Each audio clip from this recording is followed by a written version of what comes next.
რთულია მესმის, ხანდახან არის ეს არგუმენტის ფინანსური, რომ მე არ მაქვს ქარსითის ფული.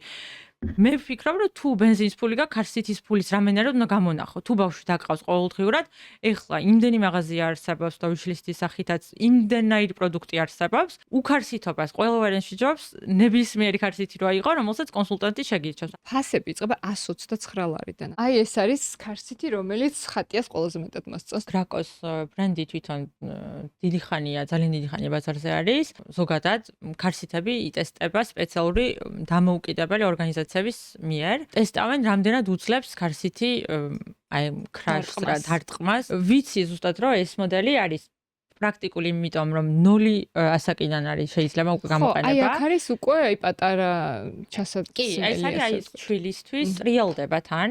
ანუ ორი მიმართულება აქვს, აუცილებელი რომ ვიცოდეთ, რომ ბავშვები რაღაც ასაკამდე წონის მიხედვით არის იქ განსაზღვრული, უნდა იყვნენ მოტრიალებულები, ხო? და ანუ ამას აქვს ორმაგი ორნაირი პოზიცია, შეიძლება რომ 360 გრადუსზე ტრიალებს. რამოდენიმე წერტილოვანი დაცვა აქვს. ეს კამარი, ხო, ესე გვეჭირება, როგორც ჩვენს ხეული მზად არის ამისთვის, ჩვენი ხერხემალიც მზად არის და ბავშვების შემთხვევაში ეს არ არის, სჭირდება გადანაწილება იმ ძალას, რომლითაც შეჯახების შემთხვევაში ესეთ პოზიციაში გადადის.